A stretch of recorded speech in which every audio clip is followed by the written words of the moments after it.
So I said this is called the integral test, and I haven't written it fully here. I want to take this in pieces.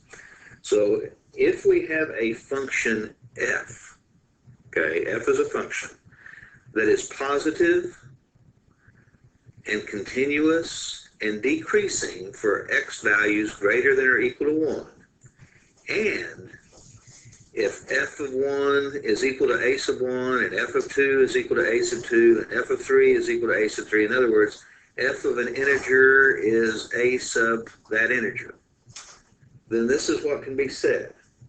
Then the series made up of the a sub n, the sum from n equal 1 to infinity of a sub n's, and the integral, the improper integral from 1 to infinity of f of x with respect to x, either both converge or both diverge. Either both converge or both diverge.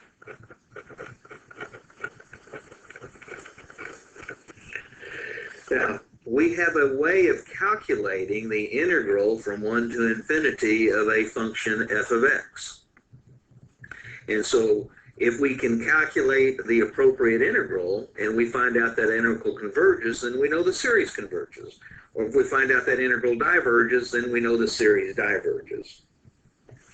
Now, there's a little more to this, or not more to it, but something that's very important to say here. And so I'm going to write that out and come back. Now, in the case we discover that the integral converges, the value of that convergent integral, let me say, is not, in general at least, equal to the value of the series. So when we find out what value the integral has, that has no bearing on what the value of the sum or the value of the series is. It's only that we know the series will converge. Now, I'm certainly not going to prove this, but here's what I would like you to get out of this. I want to try to give you some justification for why this is true, and then we'll look at some examples of applying it.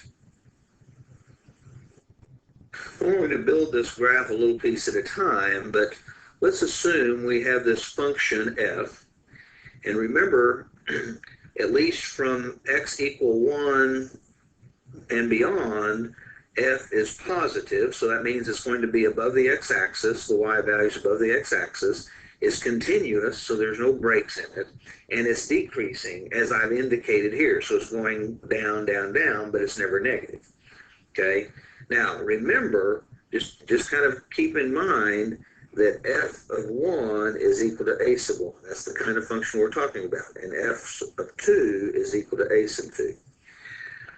Well, that means if we look at this position on the graph, then because that's where x is equal to 1, then this y value is a sub 1. And so let me do this. Let me draw a rectangle starting there. So that would tell me the area of this rectangle, the rectangle is a sub 1 units high, and it's 1 unit wide, and so if I multiply 1 times a sub 1, I get a sub 1. So the area of that rectangle is a sub 1. Now, when I look at x is equal to 2, okay, then what I have in this case is that y value, and I don't want to mark up my graph too much to say this height, that's where that is, isn't it? That's the same as a sub 2. F of 2 is equal to a sub 2. So if I come over this direction and make another rectangle, and remember the height of this rectangle is a sub 2, and the width is 1 unit. And so the area of this rectangle is a sub 2 units. And I can continue to say, well, look at this value, okay? That's when x is 3. And when x is 3, f of 3 is a sub 3. So the height of this rectangle is a sub 3. Now if I move over and make this rectangle, then its height is a sub 3 and its width is 1, and so the area of this rectangle is a sub 3. Now, here's the consequence of this. If I look at the sum of all of these, then the sum of all of these is going to be greater than the integral of the function f from 1 to infinity, because each of these areas is bigger than the area under the curve. In other words, the conclusion here is that if the integral from 1 to infinity of f of x diverges, that means the area under the curve is not finite. Well, then that has to mean that the sum of the areas of all of those rectangles can't be finite. So that implies that the sum from n equal 1 to infinity of the series of a sub n's also diverges. That's a result of our diagram. You can see that this is going to continue forever out this way, isn't it? So here we go, that if the integral diverges, then the series diverges. Well, let's look at the other case where the integral converges, and let me start a diagram for that. Well, these by the way, these are supposed to be close, but they're not identical graphs. Okay, so the line you see here, that's the graph of f, and so the same logic. They're not identical, so please don't try to compare them that way. But the same logic is going here. Since f of 1 is equal to a sub 1, then we know that this height that we have right here is a sub 1, and that's the reason I've labeled it over there as a sub 1. But the width, of course, is 1 unit, so the area of this entire rectangle here is a sub 1. Now, of course, this would be where f of 2 is, and that would mean this height is a sub 2, because f of 2 is equal to a sub 2. And if I draw my rectangle in this direction, of course, then this rectangle is going to have an area of a sub 2. And this would be where f of 3 is, and so this height is a sub 3. And if I draw my rectangle over this way, of course, then this rectangle is going to have an area of a sub 3. And likewise, this little rectangle here will have an area of a sub 4. Now, clearly, the sum of the series has to be less than the area under the curve, because each rectangle falls below the curve.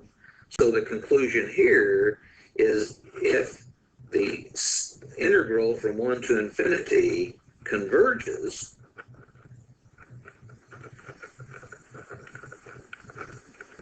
then that's got to imply that the series itself converges. If the integral has a finite, if you think of it this way, a finite area, then since the sum of each of those rectangles is below that curve, then that's also got to have a finite sum. So that's our conclusion. Also converges. So the issue is they either both converge or they both diverge. Doesn't tell us what it would converge to, we just know of convergence. And that's going to be a problem for us from now on. That a lot of times we can't determine what a series converges to. We can only determine whether a series converges or whether the series diverges. That's what made geometric series so nice. Well, on the next page, we'll actually start looking at some examples on how we would apply this test.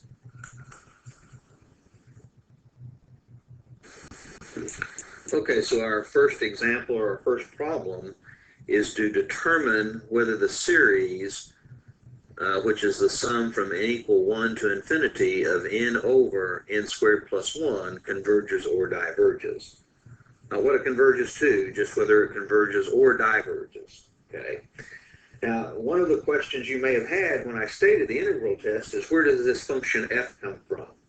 Well, we create f based on the series that we're looking at. So we'll create the f. I'll do it this way. Let's consider the function f of x to be x over x squared plus 1. Now, of course, this function, the x values, are just real numbers. In the series, the n values are just positive integers, 1, 2, 3, 4, and so on. And so the function includes a lot more results, doesn't it? But here's the questions that we have to deal with, okay? We have to decide whether the integral test applies. And so first note, okay, we first note, just by the way we made this, that f of n is equal to a sub n. Remember, a sub n is each separate term of the series, okay? So yes, that's true, okay? And we just made it that way. Now, here's the rest of what we have to do. We have to decide whether this function is positive for x values greater than or equal to 1. And we can look at that and say, okay, well, if x is a positive number, 1 or bigger, we're going to have a positive numerator, we're going to have a positive denominator. So yes, for x values greater than or equal to 1, the answer is yes. And that's one of the conditions that has to be satisfied before we can use the integral test. Now, what else do we have to have? Oh, the function f has to be continuous, doesn't it? Well, is this continuous? Well, there's no places that denominator will be 0, is there? No place at all.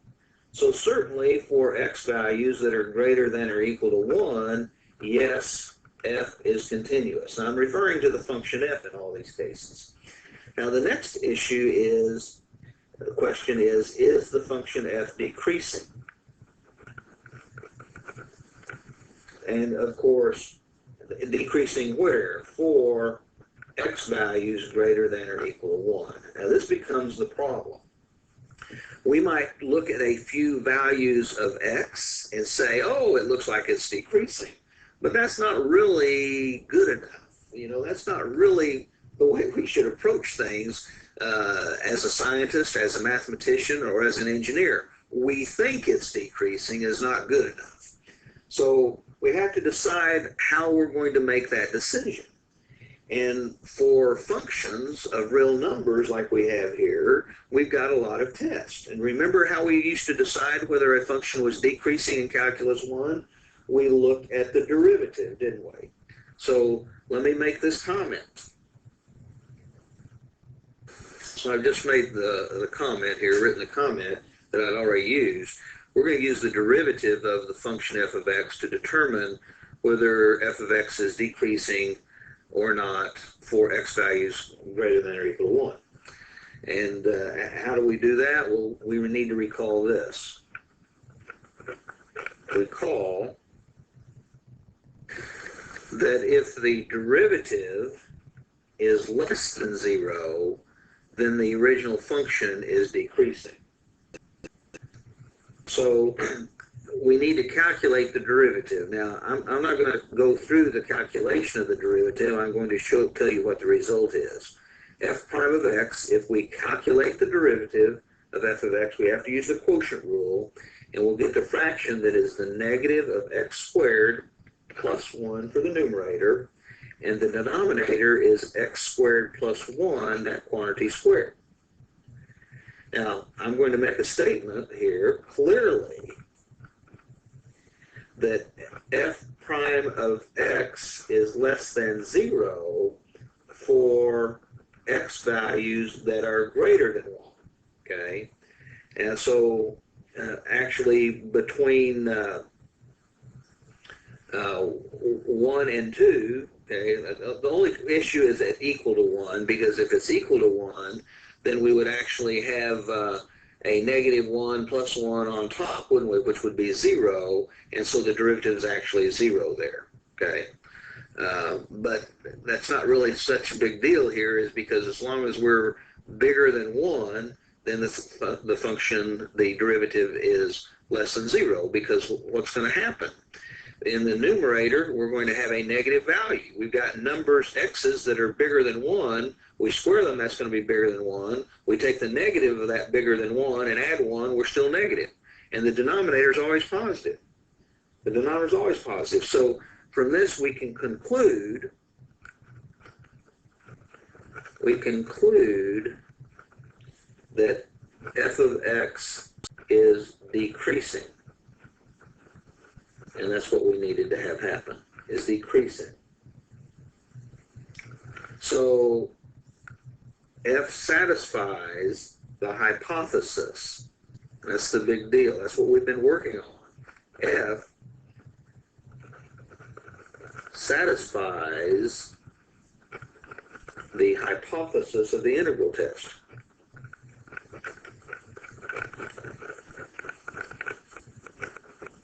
Which means we can use the integral test. If those three conditions weren't true, then the integral test doesn't apply. So that's the reason we went through all this trouble. Now we know the integral test applies. And so what we're going to do is we're going to calculate the improper integral. We're going to work on the integral from 1 to infinity now of x over x squared plus 1 with respect to x, of course. And we understand that, and by the way, to make this work nicely, I'm going to do a little bit of work here, and I'm going to say, I'm noticing if I let the denominator be u, then I have u as x squared plus 1, and du would have to be a 2x. And so I'm going to adjust my integral. I'm going to write a 1/2 factor on the outside of the integral, and I'm going to replace the x with a 2x. So I haven't really changed anything, x squared plus 1 here with respect to x. So just as a little note on the side, what do I have? Now I really have, for my integral, at least the indefinite integral, the integral of 1 over u du, which we know is the natural log of the absolute value of u. Okay? But we still, of course, have an improper integral.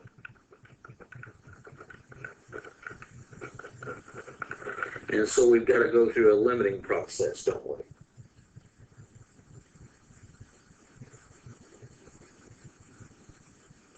And so that limiting process we set up and we say, okay, we're just looking at this improper integral. We're going to say, okay, we're going to take the limit as maybe b goes to infinity of the integral of 1 over, 1 to b, as b goes to infinity, of the 2x over x squared plus 1 with respect to x. That's really what we're doing.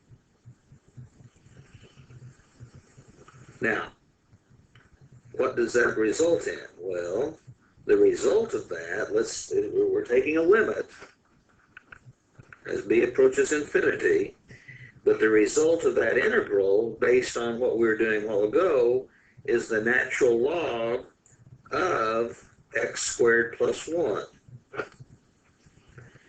evaluated from 1 to b. Now notice I didn't put the absolute values. And the reason I didn't put the absolute values is x squared plus 1 is always positive, so the absolute values were not really necessary.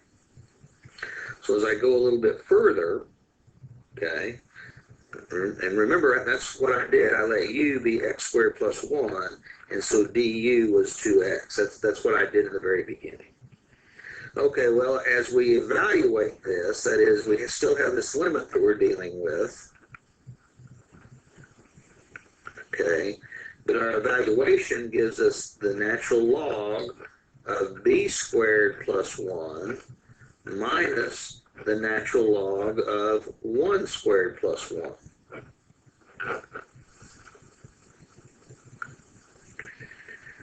Well, the natural log of 1 squared plus 1, of course, is just 2.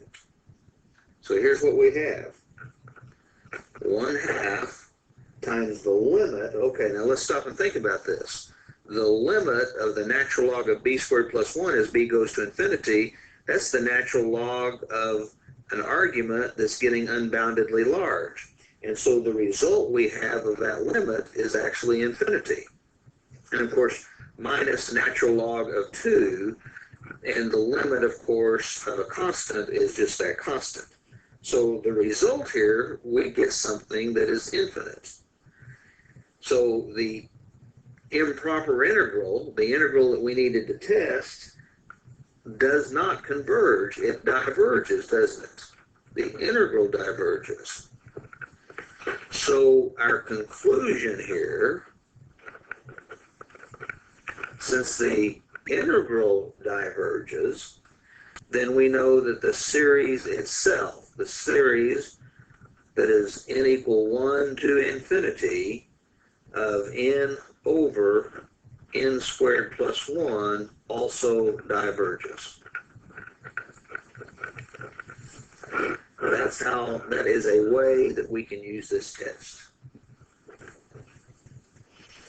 Well, again, we probably need to continue and look at some additional examples, and so on the next page, we'll look at a second example of applying the integral test.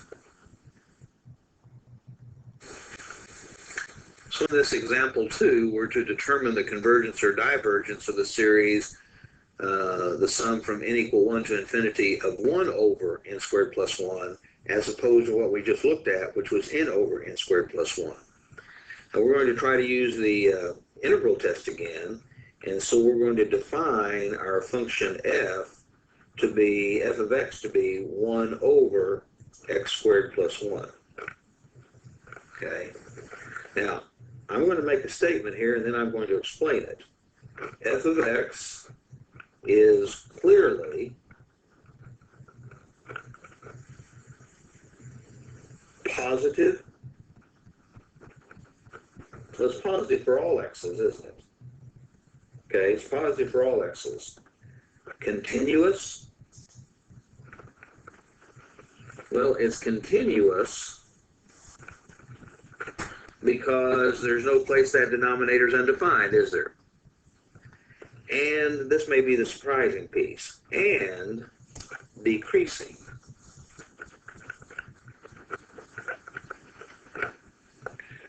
For x values that are greater than or equal to 1.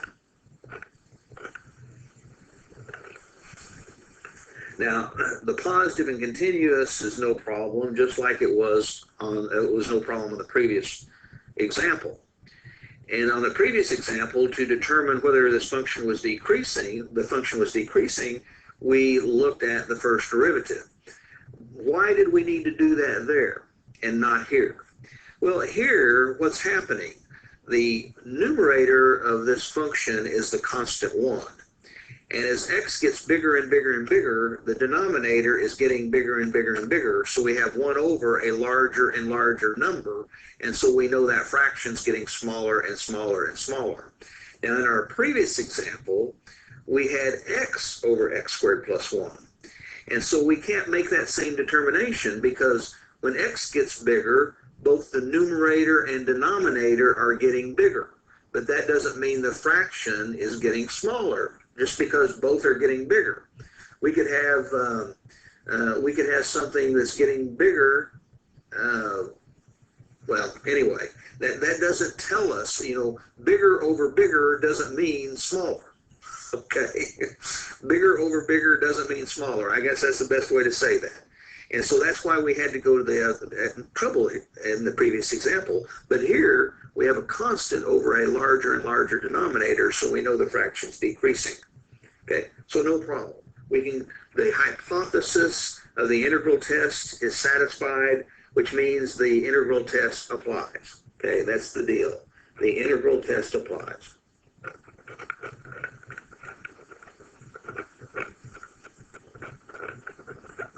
We have to make sure it applies before we start trying to apply it. Okay. So that means we need to look at the integral from 1 to infinity of 1 over x squared plus 1 with respect to x. Now, I guess I'll use a little bit of shortcut notation here, but I hope that we recognize, let me come over here on the side and make this statement. The integral of 1 over u squared plus a squared, okay, is 1 over a times the inverse tangent of u over a, of course, plus our constant of integration. And where u is this is a du actually, I should put here, where u is some expression, could be some expression, is a variable, a is the constant. So in this case, the x is u, or the u is x, and the a is 1. And so in this case, we would have the result of 1 over 1, 1 over a, 1 over 1, times the inverse tangent of u over a, that is x over 1, the inverse tangent of x, evaluated from 1 to infinity. And it's that infinity evaluation that creates the limit process, isn't it? So what we really are doing, I'm just writing it a little differently this time, is that, okay, remember what I did over here. Let's just keep this clear. I said u was x and a is 1, and that's the reason for our integral is applied. Okay. So what we really have at this point is the limit as b approaches infinity of the inverse tangent of, like I said, I just set this up a little differently, of b minus the inverse tangent of 1. Now, this limit's not so easy for us to calculate, okay? That's not so easy for us to calculate until we recognize what the inverse tangent graph looks like, okay? So let me draw the inverse tangent graph over here, and this would be something that you should have learned in pre-calculus, so I hope you did, but if not, I guess you'll take my word for it. X-axis, of course, y-axis. This is where y is pi over 2. And so down here is where y is negative pi over 2. Now the graph of this function, okay, oops, I didn't do a very good job here. These two horizontal lines are horizontal asymptotes. This is the graph of y is equal to the inverse tangent of x. That's what this is the graph of. So stop and think about this. If we take a value b, okay, we take a value b, an x value, okay, and we let that value get larger and larger and larger, okay, going to infinity, what's happening to the inverse tangent? That is, what's happening to y? It's getting closer and closer to pi over 2, isn't it? So the limit of the inverse tangent of b as b goes to infinity is pi over 2. Now, the inverse tangent of 1 is a constant, and so the limit of that is just the constant inverse tangent of 1. Well, where is the tangent equal to 1? It's equal to 1 when our angle is pi over 4, or when our x is pi over 4. So inverse tangent of 1 is pi over 4, so we get the result pi over 2 minus pi over 4, which is in fact pi over 4. Okay, so here's our conclusion. What did we just discover? We discovered that the series converges because it has a finite result. So our conclusion is then,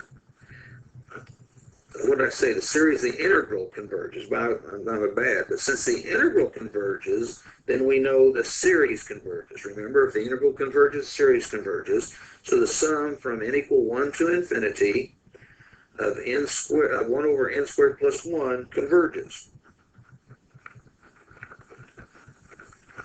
And that's all we know, okay? That's all we know. And I'm going to put a big but here. But the sum from n equal 1 to infinity of 1 over n squared plus 1 is not equal to pi over 4. And remember what I've said before. All this is going to tell us is that the series converges. It's not generally going to converge to what the integral converges to. And in this case, that's what I'm telling you. Now, I'm going to give you this information, but we have no way of determining this right now. the series is actually what it does converge to, okay? And don't get all caught up in this because we're usually not going to know this information. The series actually does converge to 1/2 times pi times the hyperbolic cotangent of pi minus 1, okay? And that's approximately 1.0766, and of course it continues, but as an approximation, okay? Now that's what the series actually converges to, and we have no way of telling that. I used a computer algebra system. I actually used Maple to make this calculation, okay? That's what I used. You could use other computer algebra systems. Now, notice, though, the integral itself converged to pi over 4. And pi over 4 is approximately 0.7854. And you can see that those are clearly not the same. So the integral test is going to be used to tell us convergence or divergence, but not what it converges to. Okay, well, on the next page, I want to revisit this idea about the tail of a series and then restate the integral test based on tail of series.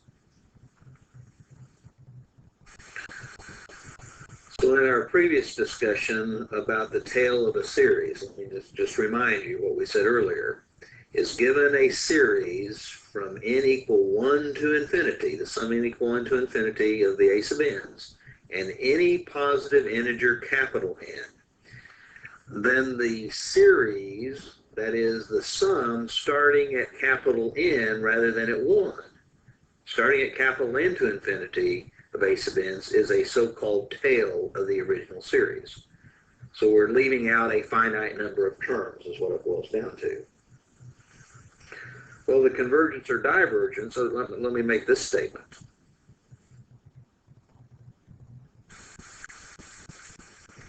The convergence or divergence of any tail determines the convergence or divergence of the series. So, keeping this in mind, I'm going to restate the integral test based on a tail as opposed to the original series.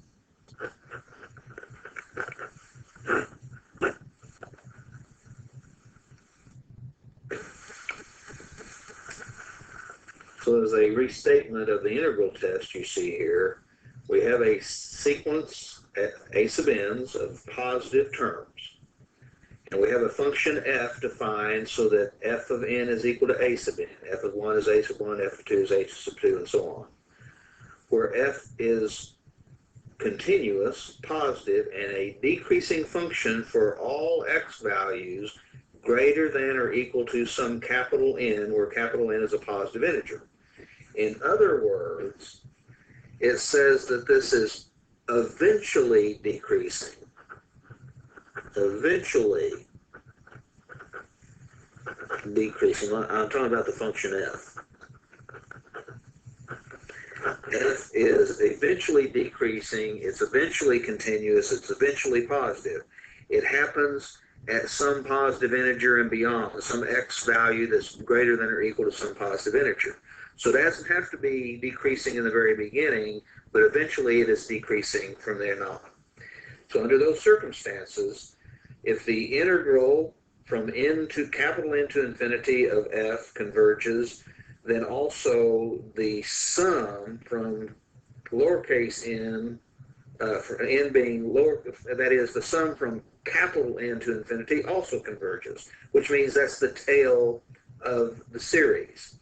And if the tail of the series converges, then the original series converges. So this is a way that we don't have to test from the very beginning. We can test from some point beyond, okay, some value n beyond. Likewise, if the integral, as you see here, from capital N to infinity of f diverges, then the series from capital N to infinity of a sub n's also diverges. But if that tail diverges, then the original series also diverges. So it's stated in terms of a tail, but the tail determines whether the series itself converges or diverges.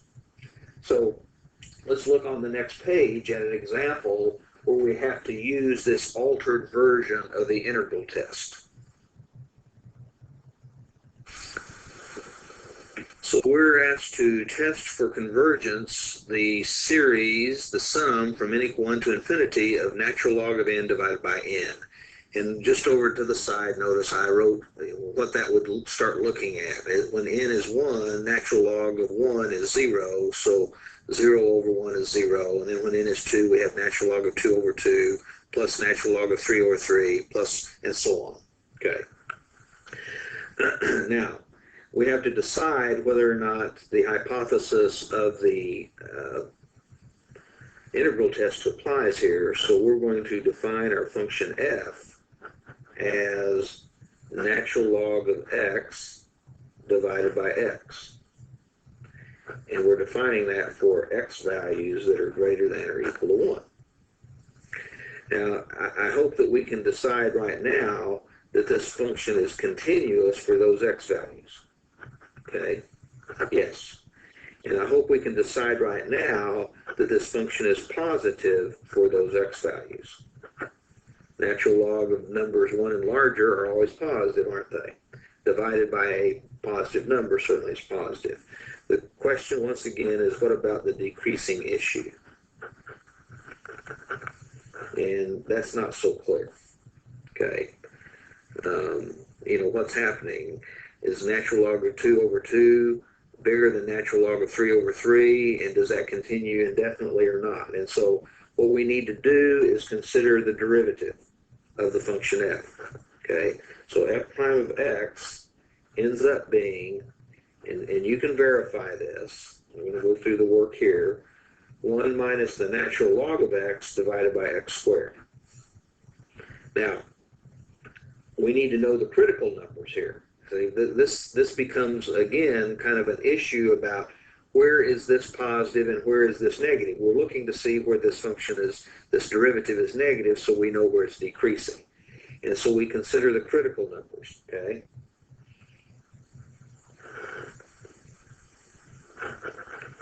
And when we calculate the critical numbers, we get x equals 0 and x equal e. What we're doing is we're looking for where the function is undefined for values of x that are greater than or equal to 1 at least, because it's undefined anytime we have an x value of 0, because for a couple of reasons. The natural log of 0 is undefined, and of course a fraction divided by 0 is undefined. So 0 is certainly a place where the derivative is undefined. Now in the case of x being e, what we're really doing here is looking where the derivative is 0, and the only place the derivative is 0 is when 1 minus, when 1 minus natural log of x is equal to 0, that's when the fraction is 0, and that would be when the natural log of x is equal to 1, and that happens when x itself is e. Okay, so that's where I came up with those two pieces. Okay, so kind of the next issue here is that we've got these critical numbers, and actually x equals 0, so we're looking from 0 to e and from e to infinity. In fact, the function itself is not even defined for values 0 and less. And so now we're just calculating and taking a value. So that's all I'm doing here. I'm taking a value in the interval from 0 to e like a 1 and calculating if x is 1, is the derivative positive or negative. And in this interval, okay, when I choose an x value of 1, notice I have 1 minus natural log of 1 divided by 1. Well, natural log of 1 is 0, so 1 over 1 is positive. Now, what I did over in this interval, I chose a number, okay, and we could choose, now we need to choose a number that's in the interval from e to infinity, And we can certainly choose something like an e squared. We could choose a 3. Anyway, whatever we choose would have 1 minus the natural log of that number divided by that number squared. And what we'll find out here when we test this, we'll get the derivative as negative for any value of x we choose in that interval. So what does that tell us? That tells us, okay, we conclude from this that f prime of x is less than 0 when x is greater than e. And that's basically, actually greater than e, if you will, that's our capital N. In other words, this function, and what does this tell us? This tells us that f is decreasing.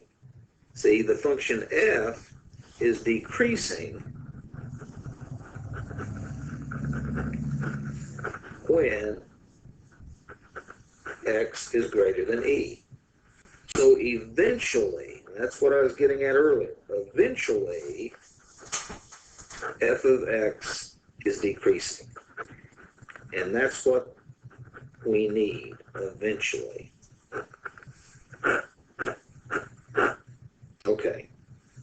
So now we're ready to apply the integral test. And to apply the integral test, we calculate the integral, and actually, I suppose to be precise, we need to go beyond the fact that we need greater than or equal to. So I'm actually going to make n be equal to 3, because that is capital N, because that is larger than e. E's 2.7 something, isn't it?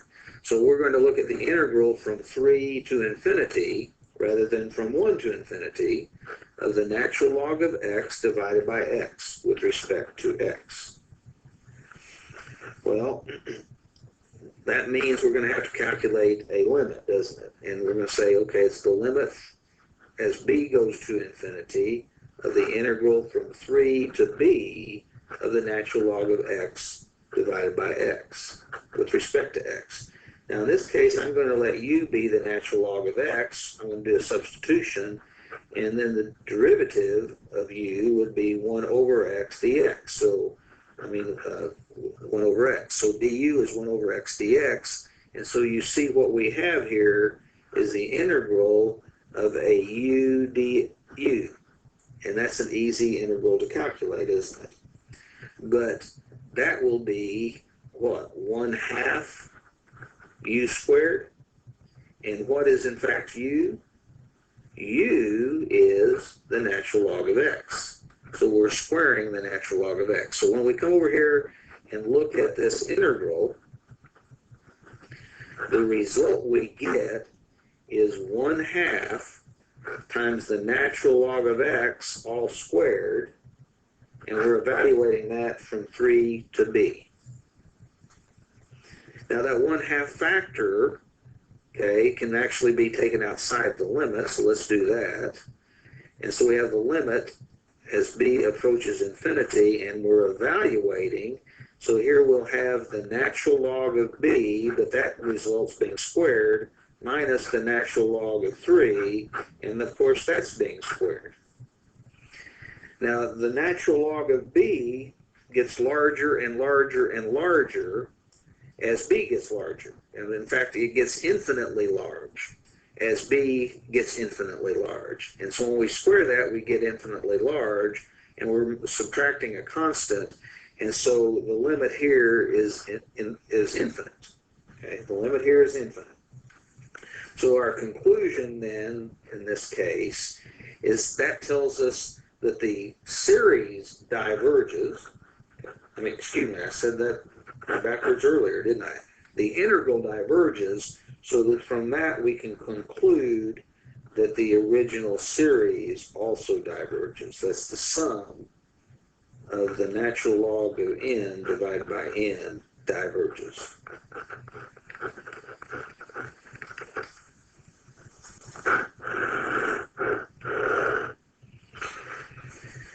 Okay, well, we're going to, in this section, there's another part called, related to this, called P-series.